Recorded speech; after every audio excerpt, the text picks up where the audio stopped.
Okay, so today we are going to talk about how to make a quest. I've already started making a quest, but I will show you how to make the different tasks, how to connect your tasks, and how you can do it either through Classcraft itself, or you can set it up through Google Classroom. Okay, so first of all, Quest can be used in several different ways. If we're using it, applying the four C's, um, critical thinking, communication, collaboration, and creativity, Quest can address all four. We are going to be focusing on critical thinking and collaboration. Quests have several different major features to play around with, and it's really easy and very user friendly for not only the student but also the teacher. So let's get started. I'm going to show you what it looks like from the beginning, and then we're going to go back to my quest, which is titled The Search for the Atomic Fairy.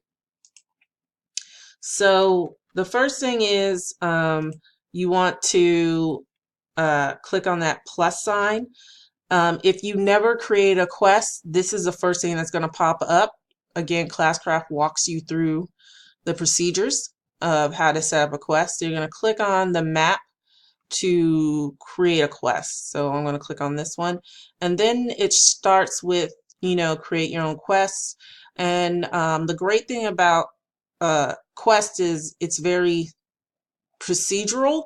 So you can't move forward until you complete one task. So I'm just going to uh, type in A Tale of New Beginnings. I'm just going to show you how A Tale of New Beginnings. So you enter your quest name, you pick your map. This one looks kind of cool. You then click next, and then it'll start you off. Tell us where you want to start your introduction. So you can start your introduction from any point in the map, and I'm going to start it here. Like I instructed before, you can write a fictional story and really get your creative juices flowing to get the students to be more engaged. The more creative and the more engaged you are with Classcraft, I found, the more the kids are into it. So have fun with it, explore if you feel like it. Or if you don't, you can just simply tell them what they're doing today and tell them what the objective is. So you can type in objective, and then you can say to review the concept of atoms. I'm in an atoms mood because my class is learning about chemistry. So you can also change the font, the formatting, and all that simple stuff that you might have learned in like word processing or Google Docs. You can also insert images if you want from your computer, like so. You can also insert videos from YouTube or Vimeo. You can also insert links, equation tables, and tables, just regular tables, and you can do alignments. You can also include a horizontal ruler if you have students if you know students who need that kind of barrier to separate reading. And you can also upload files from your computer. You can also upload from your Google Docs. Mine is not connected right now. And you can also link up from your share. Okay, so we're going to save. And once we save, you see my introduction button pop up. This is the starting point for the for all of the students, all no matter what their learning style. This is where you set the tone for your quest with the objectives, the directions, and you can even go into more detail of explaining what the different paths represent. It's completely up to you. So the next thing is you click on the add button at the bottom right to create your first objective. So they're talking about this button right here. We're going to get into this one later. So you click on that, and you can again click anywhere on the map to start the path of the quest. And right here you have your first task. So you can link a task, you can make a task from just out of nothing using the Classcraft software, or you already probably have assignments already set up, so you can link those assignments through Google Classroom, excuse me. And then lastly, you can make a tab that ends the quest. Okay, so we are going to make a, excuse me. Now, this is what I was talking about, how Classcraft says that everything's procedural. You must do things in a specific step in order to move forward. So I'm just going to title that The Lost Relic and then click on Task. Again, you can add a story here if you like. It's totally optional. It is up to you. Then you have the other tab that is Task, then the assignment, which says Enable Assignment, allows students to upload an assignment. They can upload, or Classcraft provides just a simple little, like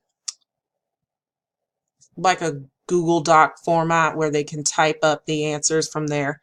And then this lovely tab where you can allow class discussions. And I do that because it helps with collaboration between students. If the students run into any kind of technical issues, I can address that. But if it's something that is involving like the content, I really suggest that they struggle through it and they ask their peers in the class discussion forum.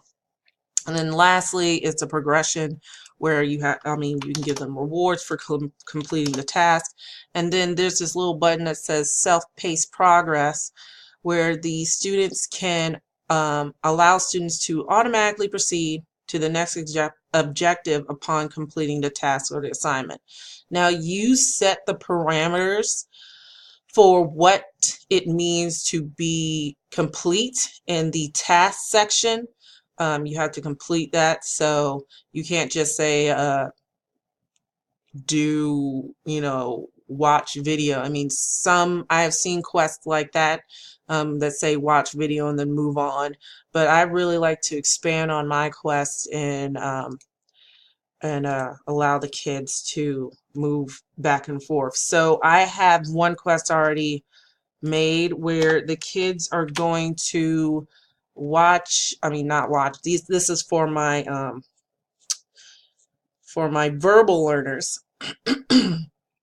They have to create a study guide using Google Docs or Google Slide for a peer on the structure of the atom. It must include definitions, labeled diagrams, and captions briefly explaining models. They must briefly summarize why the atom structure is formed to be stable. This study guide must be shared with an oral or a visual learner. So I like to infuse collaboration as well as critical thinking when I'm dealing with quests. These quests are not meant to be done in a flash. So I can't really think of any kind of kooky task name, but let's say use the map. And the map is a study guide. So like I said, you can include links in the piece. So I'm going to include this article right here from Lumi Boundless Chemistry. This is a really good site, really detailed. Copy, and then I'm going to click on link, insert link. There's a URL, and here is, and I'm going to type in the title of structure of an atom. Open link in tab, yes, and then insert. And then the kids can click on that, and it sends them straight to that. So the kids will have that. They know what the task is. They can upload the Google Doc to their discussion, to their to their class discussion. They can email it. I don't specify in defining how they should send it. I think they should, determine that if they want. But how I would know if the student would have received a Google Doc from another student is I would tell them to inform me through class chat. Excuse me, you're finding out I can't spell. That you have that you sent a peer a study guide. Name the student. So also, we'll be talking about that later. Their Classcraft also has a class chat outside of Quest, so the kids can talk to me about any questions. If there's any kind of silent time in class, they can use Classcraft to talk to me online, or they can talk to other students. Also, it's a way for me to communicate with parents about behavioral issues or academic issues immediately. It's pretty much like Class Dojo, but a little more adept. But yeah, so we're gonna move on with this. So creating a task, then I click next, and then I like to allow students options to upload. I'm not gonna give a due date for any of this, but I'm just putting in points. Enable reward for turning it in. We're not doing that. Just want to flash that to you. Okay, class discussion, email notifications. This can blow up your email a lot, especially if you have, 80, 100 kids like I do, so I don't do this. You can really monitor the progress on your monitoring system when you actually send the quest out to the class, so you know exactly where the kids are at any given time once the quest is activated. So click save, and then you see this tab right here, and that is my new task. So the next thing that they're telling you is to connect your objective. So you want to click on this little link right here, and you want to draw a line, and they tell you good job if you were successful, and then that's it. You have successfully linked your introduction to your first task. So you can start making new tasks anywhere you want on this page.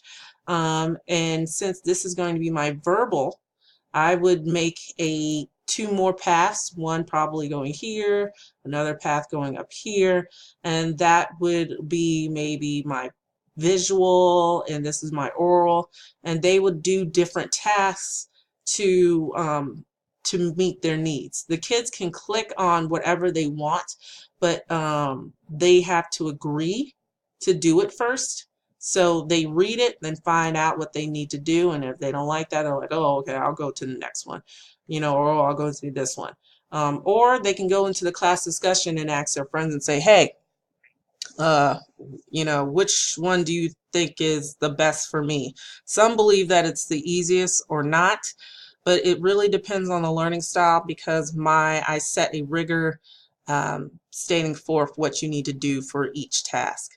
Okay, so next time we will go into looking at my established quest for search for a atomic fairy. Thanks.